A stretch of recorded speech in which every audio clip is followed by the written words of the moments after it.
Hello everybody and welcome back. My name is Curseof and welcome back to another video. In fact, welcome to the final unique video here for my Yugi-Kaiba week. So what I've been doing lately is I've been looking a little bit around the internet, you know, checking out what people have been posting for Yugi-Kaiba videos, trying to get some unique stuff out there, and I've come to a realization.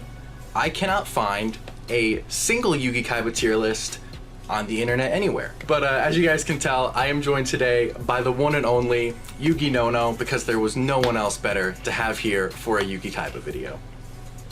And that's just because me and a good friend of mine named Sam have wasted a lot of time, more time than we should have, playing the first TCG legal Yu-Gi-Oh format. And I've made several videos on this, but yeah, we've never done a tier list. We've just, yeah, I mean, we kind of figured out which decks are the most valid or the most, advantageous. Yeah. Yeah, most viable, there you go.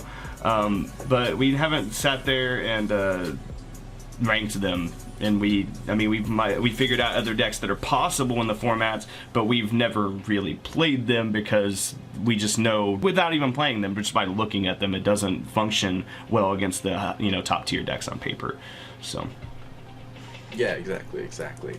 But as you guys can see here, I do have a tier list up on Tier List Maker. We have 5 tiers here. We have our Tier 1 decks, obviously the best decks in the format. Tier 2, you know, they're not too bad. They're getting up there. They can compete. Tier 3, they might take a top every now and again. Rogue is okay. And then we have the absolute garbage of the format, which there might be a few of, but, you know, that's all you can do. And, yeah, we got 14 decks lined up here to talk about. And since you are the one and only Yu-Gi-Oh! Jesus, I will allow you to take the first deck here, being the Soul Beat deck. Alright, well, first off, alright, I'm not the only person that's done I'm not the only person that's done 2002 format. I think Robbie Cole has an old video or two showing off 2002 format. I know me and Sam have gotten various other people interested in 2002 format over the years. We even have a 2002 Duelists group on Facebook that I think Sam might have made or somebody made, yeah. And that has I think over 400 members or close to it, which is pretty cool for the first like I said, the first TCG Yu-Gi-Oh format. We've never made a tier list though. The reason why is because, I'm not gonna lie guys, there are 3 or 4 decks in the 2002 format that are just, I mean, really 2, 3, 4 decks that are just way better than the rest. Like, so much better that the other decks really can't even compete. Okay? Yeah. So, for example, let's just get the obvious out of the way, okay? You know what? How about we start with the obvious? All right. So, Tier 1 is going to be Beatdown. For sure. Yeah. Okay? It has the most room. It plays the biggest monsters. And when I say the most room, what I'm referring to is, let's just take Blue Eyes White Dragon, for example, okay? With a Blue Eyes White Dragon deck, with the Blue Eyes White Dragon deck, you have to play Lord of D's, you have to play Flutes, and you gotta play the Blue Eyes. Blue Eyes brick if you don't have anything to tribute. Okay, they just brick. And plus, if you do tribute, that's neg, because if you hard tribute for that thing and then you have Trap Hole, you're gonna cry. Oh okay? My God. Right? So, you're just gonna cry. You have to have all those pieces, and like those pieces take room in the deck. So that is why a Beatdown by default will be the best deck, despite not having the most firepower, so to speak. The biggest beat stick monster. Mm-hmm. Blue Eyes being the biggest beat stick monster in the format, having 3,000 attack and 2,500 defense. Since I keep talking about Blue Eyes White Dragon, let's get the obvious out of the way. So Blue Eyes is actually Tier 3. It's not Rogue. It's not Rogue. It's not Tier 2. It's not Tier 1. Okay, you guys are gonna be very, very upset. Some people, anime fans or whatever. And it is called Yugi-Kaiba format after all, other than being called, May 2002 format, because of Legend of Blue Eyes starter deck Yugi, starter deck Kaiba.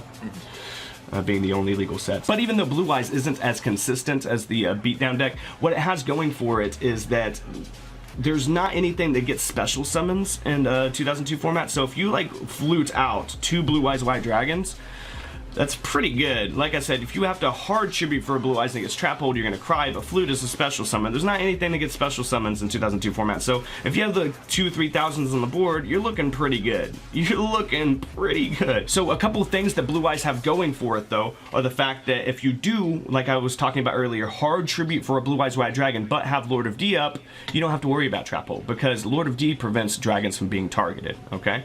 And also, there's not anything in 2002 format that can really get rid of special summons beside, you know, not as far as like, there's not a bottomless Trap Hole, let's put it that way, there's just Trap Hole.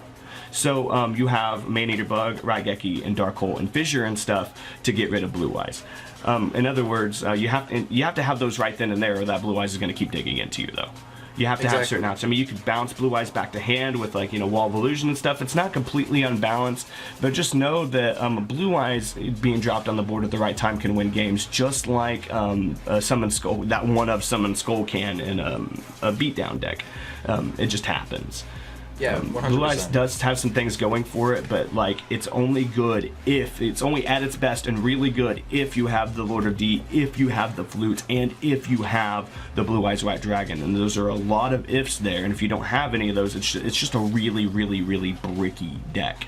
Yeah. The rest of the deck is literally just a copy and paste beatdown deck. It plays Lajins, it plays Fissures, it plays Neos, it plays the same best cards. Or not every Blue Eyes deck will. Other Blue Eyes decks will focus more on the 2000 defense walls and stuff and Wall of Illusion and everything, but either way, when it comes to Blue Eyes White Dragon, it's always going to be half of another more consistent deck when it comes to 2002 format. Yeah, that's what it comes down to. Blue Eyes has a big, more explosive combo than the standard beat deck, but that combo is just so niche and so situational. You have to have the right cards at the right time, and if you don't have those, you're just drawing a bunch of bricks. And now another thing I will mention that the Blue Eyes deck does pretty okay. You did mention that you obviously can't Trap Hole the Blue Eyes, but because of that, a lot of people are actually going to respond to your Lord of D summon with the Trap Hole.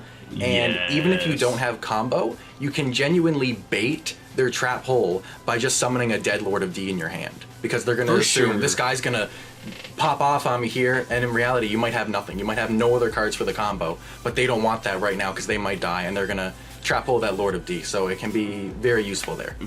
No, that's perfect. That's exactly right. And that's a perfect segue into what's that Fiend beating deck? Let's go for that one next. The Fiend beating. Okay. Yeah, that would be tier 3 as well, following that same logic. The reason why is because you can bluff, okay, and you can summon. Let's just say I have a Lajin out, okay. No. Let's say you have a Lajin out. Let's say you have a Lajin out. All right. I summoned. Let's do Ryukushin powered here, like in the picture. Okay, he's got 1600 attack. Okay, I normal summon that Ryukushin powered. You're thinking, oh, he's not gonna get over my Lajin, but if I'm playing an equipped deck and you know that, are you gonna Trap Hole that so I don't get over your Lajin? You might consider it, right? And that's that's the logic that goes into that equipped deck, or any equipped deck in the format, is that you can bluff and get rid of a Trap Hole, not having that extra equipped deck be able to get over the theoretical Lajin here. So it baits Trap Holes, so giving the decks some sort of a little bit of tactical advantage, but overall being less consistent. In the case of this equipped deck, for example, let's just say I have any monster. Let's just say I have Ryukushin, same example, Ryukushin powered with, let's just say I have the Sword of Dark Destruction on it, right? Mm-hmm. You activate Fissure, you went +1. Yeah, exactly. It makes Fissure is so strong against this deck. It's so sad when your opponent drops a Fissure after you just committed one equip card to your monster. Exactly, but you might have went +1 by using that equip card to get over a monster already, though. Yeah. So, but just on paper, and it's the more equip cards you equip to one monster, the more you go neg from that Fissure. Exactly. Yeah, and that sucks. It really does. It hurts a lot. Likewise, I guess we can put any of the other equipped decks. We can put those in tier 3 status as well. The spellcaster deck. I mean, you can. In any of those, we could put in tier 3 or rogue category. I feel like the other equipped decks kind of drop down into rogue, just because a lot of them don't have as many big beat sticks as the Fiend equipped deck does, right? So a lot of them, they might have like 1500s. Spellcasters are the best. Well, okay. The dragons would be better if the dragons had higher base attack. The biggest base attack dragon it's Komori dragon, I think, with 15. Yeah. So yeah, that's not very good. Then you have fiends that have like 16 and 1650 base attack and stuff that you can easily boost or more easily boost. Exactly. So the spellcasters are good though. Spellcasters have some 16s, but if I remember, I haven't tested this, those equip decks in a really long time, but I do remember the Fiend deck being better than the Spellcaster one. But I will note that both the Fiend and the Spellcaster deck can both take advantage of Yami because it boosts the Spellcasters and Fiends, Yes. And there are some other field spells, I think it's Force and Sojin, and like they both boost like Beast Warrior, but the Beast Warrior deck is not very good, even that being the case and stuff, just because you have to draw that field spell, and those field spells can give you a permanent boost and stuff, which is nice. But I mean, you're going to be playing smaller monsters, like inherently smaller monsters by default. I mean, and then again, like La Jin's a fiend, so like having like that 2000 attack La Jin with Yami is pretty good. It can be useful, but even then, it still can't get over the majority of the walls in the format, even with just that 200 buff. So you still need to commit an equip card to your La Jin, and inherently, just these other 3 equip decks is just playing like a worse version of the Fiend beat deck in general. Very true. Basically, guys, I'm trying to like do some mental gymnastics here to make these decks like more viable than they actually are. I'm really like cranking here, like how would I play this, you know what I mean, to get the most advantage out of it and to try to win. And even if I played everything right, I would have to go against somebody that didn't know what they were doing to win. That's how I feel about 2002 format, really. Like if I were to play against Sam, for example, or any like good player that's been playing this format consistently and knows the card pool really well, they're going to be able to smack me around pretty easily. Oh yeah, if they're playing standard beat and you're coming at them with Spellcaster equip, chances are you're going to get absolutely destroyed in that match. If you pizza when you're supposed to French fry, you're gonna have a bad time. So yeah, that's pretty much it. Yeah, I would put all those in like Rogue. You know what? I might even put the Fiend beating in Rogue. We'll keep it in tier 3 for now. I will say that any poly deck. So let's put the Gaia Fusion, Exodia, and the poly down in trash. Sad reaction, my boys. The reason why, okay, you know what, let me explain Exodia first just because it is the simplest to explain. Card destruction is at 2 in the format. A lot of people play card destruction.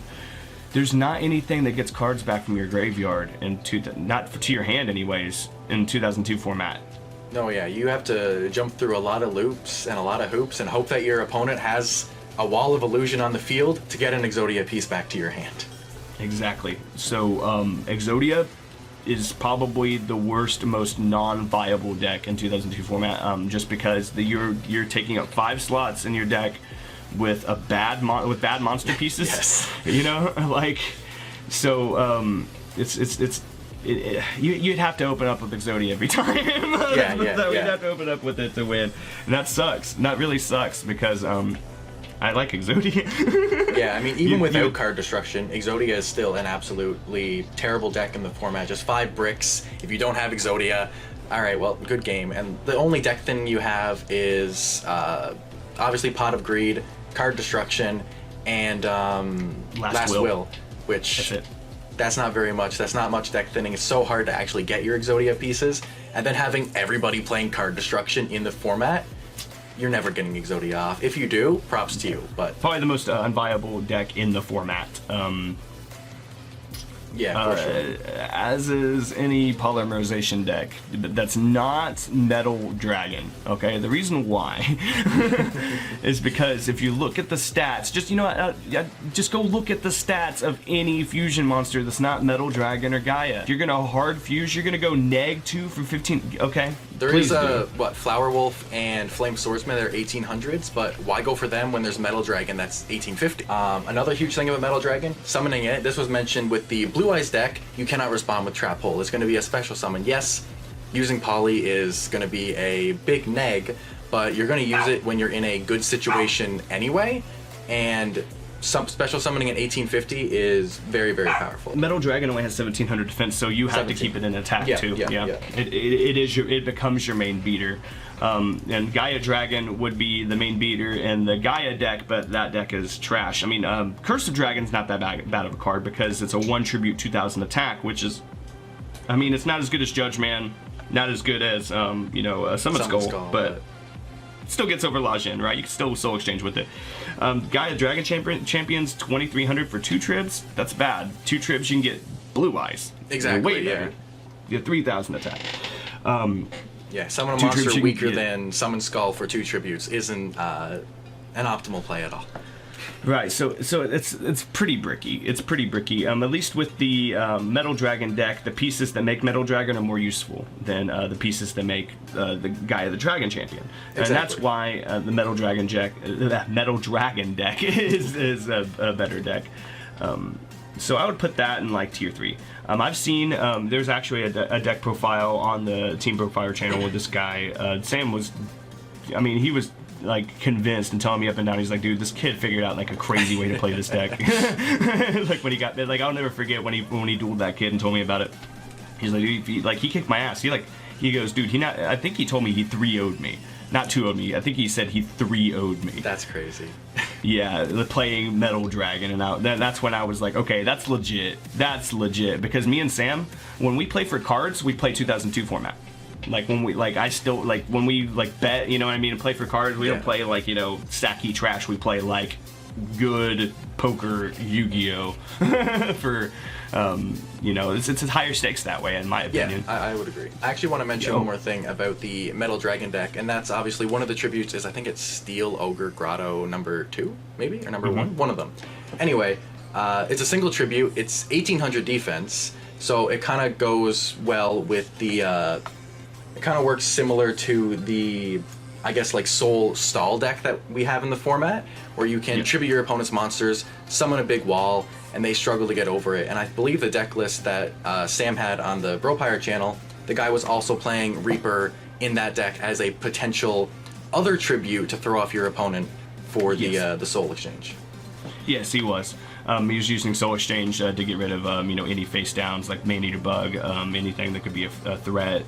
The Metal Dragon, as far as like, it's the most viable fusion deck by far, which is why we're putting it in tier 3 versus all the other fusion decks being in the trash category. Yeah, exactly. Just way better than them. Metal Dragon could even be tier 2. I mean, I haven't messed with it enough. I don't know. I think it could be really bricky as well. I think it's probably. I think it could be more bricky than Blue Eyes White Dragon even. Yeah, and you do have to play Lesser Dragon, which is basically just a worthless monster. It's 1200 and he's 12. Yeah, oh man, it's I thought he was 15. 12. Dang. Nope. So it's he's really lacking. Yeah. Which one, man? This is gonna be hard to tackle. Okay. Well, let's go over since we kind of just talked about this deck a little bit with Metal Dragon. Let's go over the Soul Stall deck here. Okay, sure. So Soul Stall has. So there's two other main decks that are better than Metal Dragon that play Soul Exchange. Okay, and there's Soul Beat and Soul Stall. I don't know what else to call them. The Soul Beat is Soul Exchange Beatdown. Soul Stall is Soul Exchange Stall. Yeah. The main difference between the two being the monster choices you play. Soul Exchange Beatdown is obviously going to be playing the biggest, 1 trib monsters being a Summon Skull and Judge Man. Okay, 25 and 2200, each. And then the Soul Stall deck is going to play the highest defense tribute. So it's going to be Reaper of the Cards, which is it's really weird. It's 1930 defense or something. So. I think that's right. It's really, really weird because some of those stats were really weird in the early days of Yu-Gi-Oh. And then you also tribute for what's that fairy's name? It's something Megami, like. Yeah, I know what you're talking about. It is like, I think it has 2000 defense. Kaiba played 18 it. attack. It was inspired by Kaiba. Like yeah. That.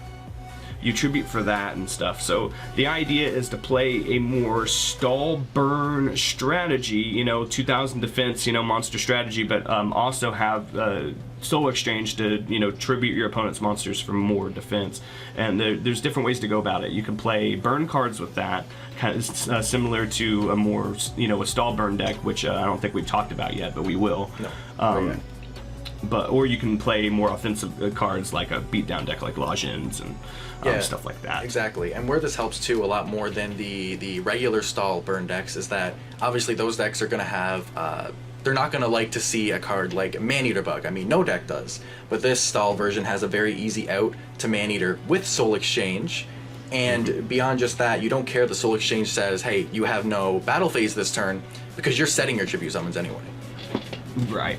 So there's not anything that gets rid of face downs in the 2002 format either. There's Stop Defense and there's Swords of Revealing Light. Yes. Okay, Swords of Revealing Light you're most likely to come across, especially in a Game 1 situation. And all it's going to do is flip your monster up, not in an attack position, just up. And if you, big deal. Like if you just tributed for like the Megami, for example, okay. Yeah. Oh, hi. Vanilla, like get rid of that. Fissure, okay, you just wasted a fissure on that now. Yeah, exactly. Stuff like that, you know what I mean? Like they can get rid of it, but like it's just going to be expected stuff. So it's not that big of a deal.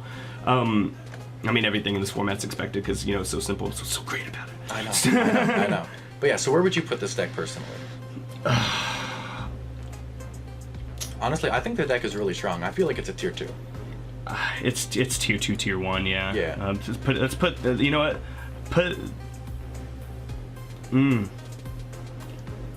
You know what? Put all the rest of the decks in tier 2, and we're just gonna have to like sort them from there. Okay. Because they're only gonna move up. They're either like still all the rest of these decks are either gonna stay in tier 2 or move up to tier 1. Yeah, 100%. The one most likely to go down. Actually, you know what? The Armed Ninja thing might go down, but it's still good. So let's talk about.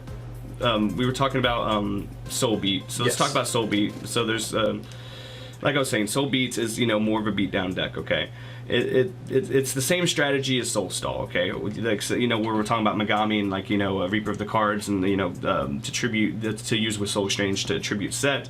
You want to tribute a summon Skull, Judge Man, and just beat the shit out of your opponent.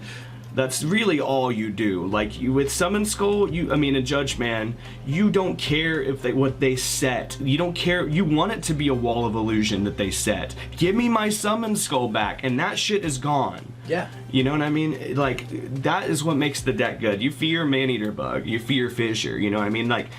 You never, ever want a hard tribute for a Summon Skull. Unless you're really going for game, you always want to try to Soul Exchange or Change of Heart for it. And that's the idea, is you put bigger monsters on the board.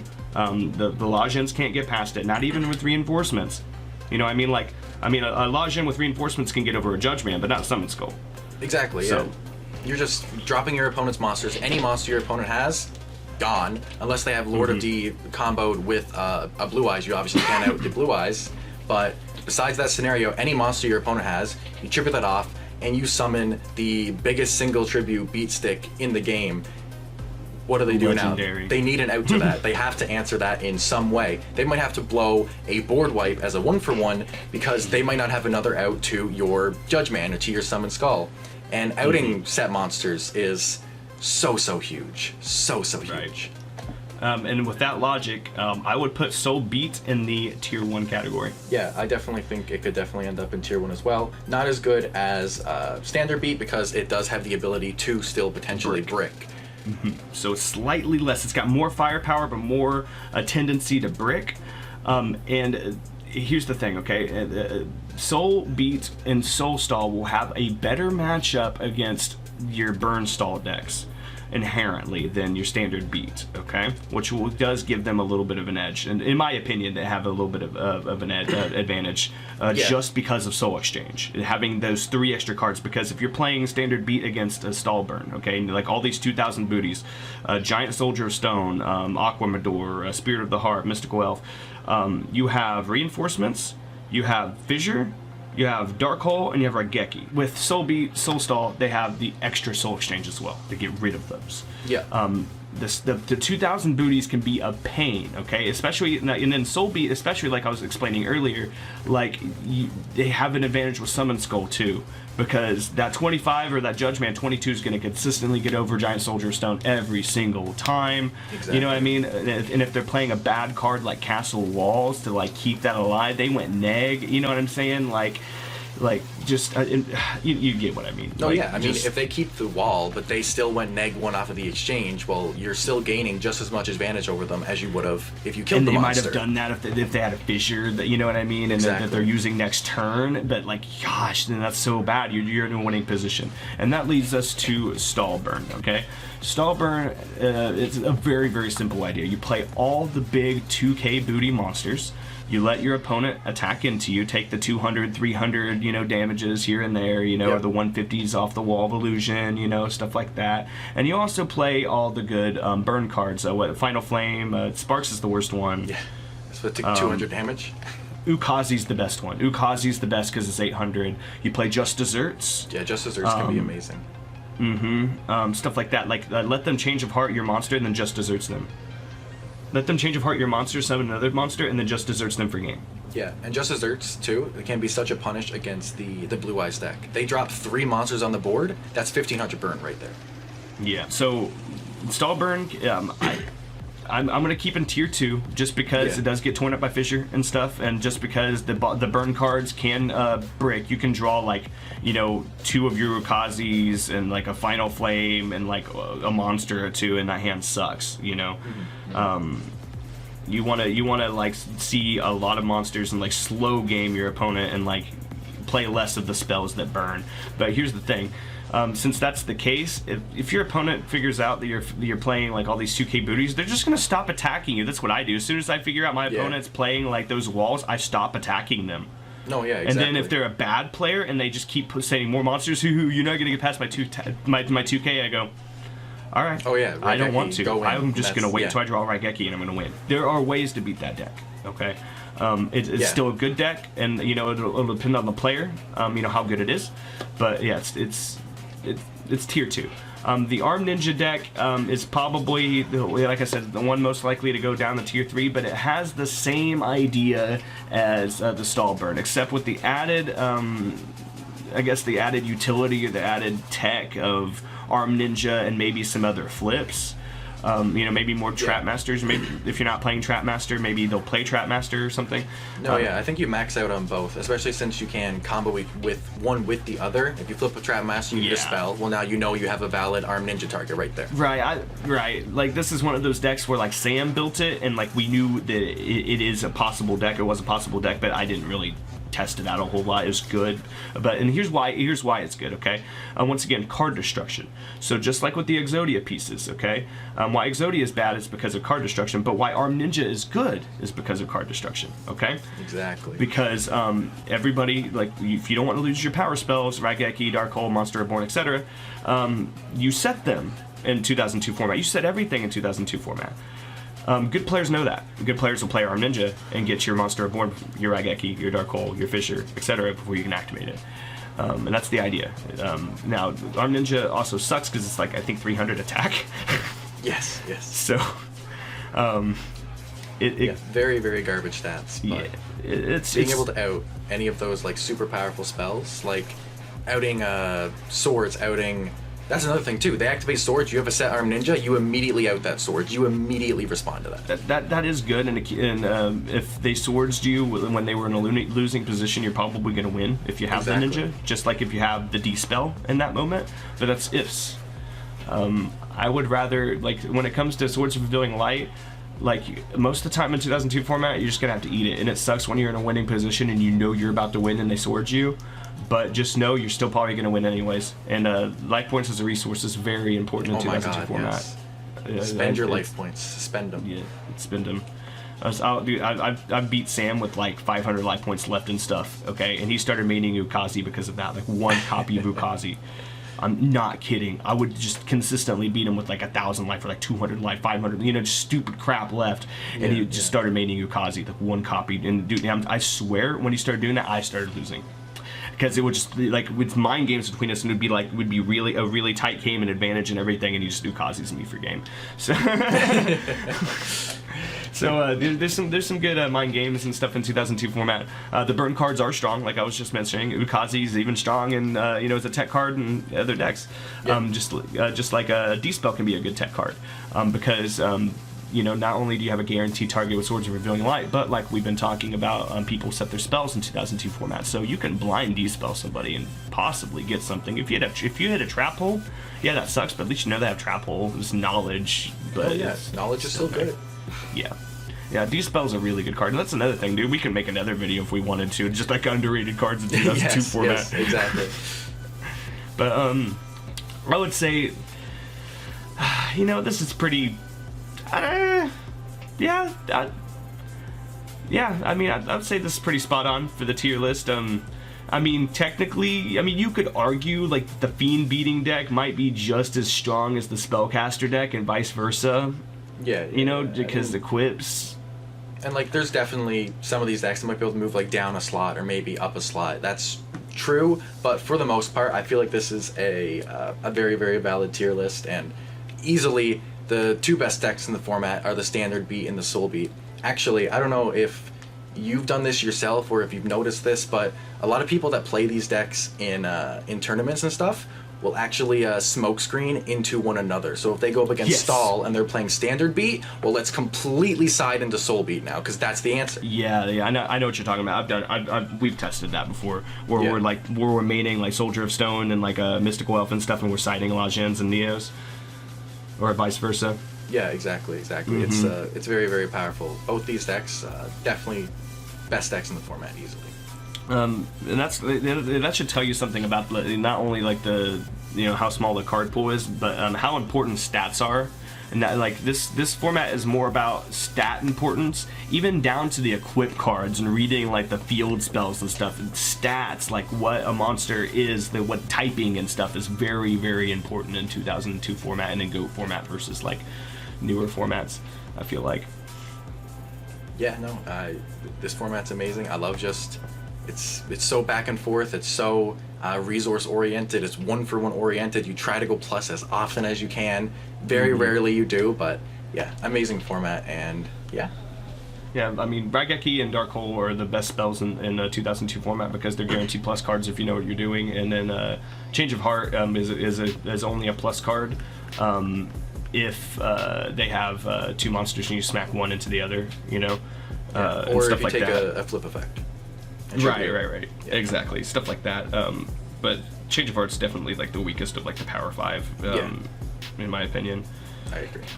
But anyways, we can talk about this for a long time. Like 2002, guys, is just it's a poker game. It's super fun. It's nostalgic, classic Yu-Gi-Oh. It's the first TCG Yu-Gi-Oh format. The fact that we can make videos and talk about it, knowing more advanced Yu-Gi-Oh concepts and more modern concepts, and decision trees, yada yada yada. Like it still comes back down to stats, typing. Good old classic poker Yu-Gi-Oh, and that's what makes 2002 so good. 100%. Thank you guys so much for watching this video. I greatly appreciate all of your support. If you enjoyed this video, please go ahead and hit that like button down below, and also consider subscribing. I do videos every second day, primarily speed duels, but I do like to throw in a little bit of Yugi-Kaiba, maybe a bit of advanced, and other formats into the channel every now and again. I'd also like to give a huge thanks to YugiNoNo, Yu-Gi-Oh! Jesus, for joining me in this video. He is genuinely the guy who got me into Yugi-Kaiba format as a whole, so it was an absolute pleasure and honor to have him on the channel, especially for a Yugi-Kaiba video. But anyway, that's a wrap, guys. Make sure you guys head over to YugiNoNo's channel if you haven't already checked him out. It'll be linked in the description. But anyway, I'll catch you guys not tomorrow, but the following day for another video. That's a wrap, guys. Peace.